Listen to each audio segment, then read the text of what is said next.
မင်္ဂလာပါခင်ဗျာဒီနေ့တော့ကျွန်တော်တို့ကွန်ပျူတာအသုံးပြုနေတဲ့သူတွေခဏခဏကြုံရတဲ့ပြဿနာလေးတစ်ခုပေါ့နော်ဒီကွန်ပျူတာရဲ့မျက်နှာပြင်ပေါ်မှာကျွန်တော်မြန်မာလိုရေးထားတဲ့မြန်မာ font ပေါ့နော်မြန်မာလိုရေးထားတဲ့မြန်မာ font တွေပြောက်ပြီးတော့အတုံးပဲပေါ်တဲ့ပြဿနာလေးတွေဖြေရှင်းတဲ့နည်းလေးကိုကျွန်တော်နည်းနည်းလောက်ပြောပြချင်ပါတယ်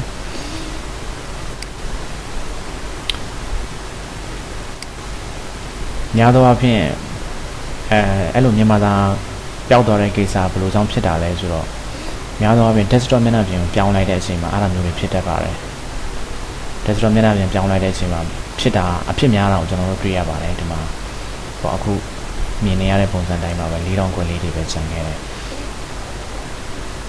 ဒီ Zoji file ကကျွန်တော်တို့ကွန်ပျူတာထဲမှာ install လုပ်ပြီးတော့ထည့်ပြီးအသုံးပြုထားပြီးသားပါပဲသူပျောက်သွားတာမဟုတ်ပါဘူးရှိနေပါတယ်ဒါပေမဲ့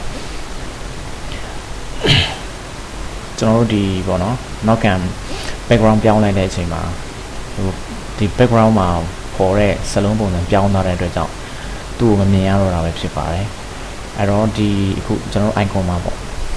icon မှာမြန်မာစာမပေါ်ဘဲနဲ့အတုံးဖြစ်နေတဲ့ဟာကိုပြင်ဖို့အတွက်ကပထမဆုံးအနေနဲ့ကွန်ပျူတာဒီလွတ်တဲ့ desktop မျက်နှာပြင်ပေါ်မှာ right click တစ်ဆက်ခောက်လိုက်ပါမယ် right click တစ်ဆက်ခောက်လိုက်တဲ့အချိန်မှာကျွန်တော်ဒီမှာ resource bar ပေါ့နော် resource bar လေးတခုကြားလာပါတယ်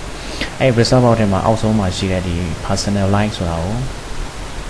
click တစ်ဆက်ခောက်ပြီးဖွင့်လိုက်ပါမယ် click တစ်ဆက်ခောက်ပြီးဖွင့်လိုက်တော့ဒီ personalization ဆိုတဲ့ဒီဥစ္စာလေးပွင့်လာပါတယ်ပေါ့နော်အဲ့ personalization ပွင့်လာတဲ့အချိန်ကျရင်ကျွန်တော်တို့အောက်ဆုံးမှာဘယ်ဘက်ကနေချင်းဒုတိယအကွက်ဖြစ်တဲ့ဒီ window color ပေါ့ window color ကိုကျွန်တော်ရွေးပါမယ် window color ကိုရွေးပြီးတော့ဒီ window color ရဲ့အောက်မှာ advanced appearance setting ဆိုတာရှိပါတယ်ဒါလေးကိုကျွန်တော်နှိပ်ပြီးရွေးပေးပါမယ်အဲ့လိုနှိပ်ပြီးရွေးလိုက်တဲ့အချိန်ကျတော့ဒီမှာကျွန်တော် resource bar လေးတစ်ခုထပ်ပြီးပေါ်လာပါတယ်အဲ့တော့အဲ့ဒီ resource bar ထဲမှာဒီ icon ဆိုတဲ့နေရာမှာလက်ရှိရွေးထားတာ desktop ဖြစ်နေပါတယ်အဲ့ဒါကိုကျွန်တော်တို့ကဒီ icon ပြန်ပြီးရွေးပေးရမယ်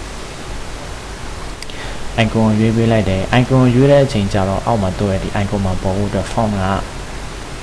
ကျွန်တော် Zoji ကိုချိန်ပေးမှရပါလိမ့်မယ်Zoji ကိုပြန်ချိန်ပေးရပါမယ် Zoji ကိုချိန်လိုက်တယ် font size ကတော့ထားလိုက်ပါနော်သူပုံစံတိုင်းပဲအဲ့တော့ okay ပါပြီ icon ကိုဒီပေါ့ item ကိုitem ဆိုတဲ့အကွက်ထဲမှာ icon ကိုကျွန်တော်ရွေးပေးမယ် font ဆိုတဲ့အကွက်ထဲမှာ Zoji 1ကိုကျွန်တော်ရွေးပေးမယ်ပြီးတော့ apply ကိုနှိပ်လိုက်တယ်ခဏလေးစောင်းလိုက်ပါပြီးတော့ကျွန်တော် okay ကိုနှိပ်လိုက်မယ်ဟုတ်ကဲ့ပြီးရင် save and change ပေါ့နော်ဟုတ်ပြီဒါလေးကိုပိတ်ပြီးပြန်ထွက်လိုက်တယ်ဆိုရင်ဒီမှာခုနအတုံးပေါ်တဲ့နေရာတွေမှာမြန်မာလိုပြန်ပြီးတော့မြင်နိုင်ပါပြီအားလုံးကျေးဇူးတင်ပါတယ်ခင်ဗျာ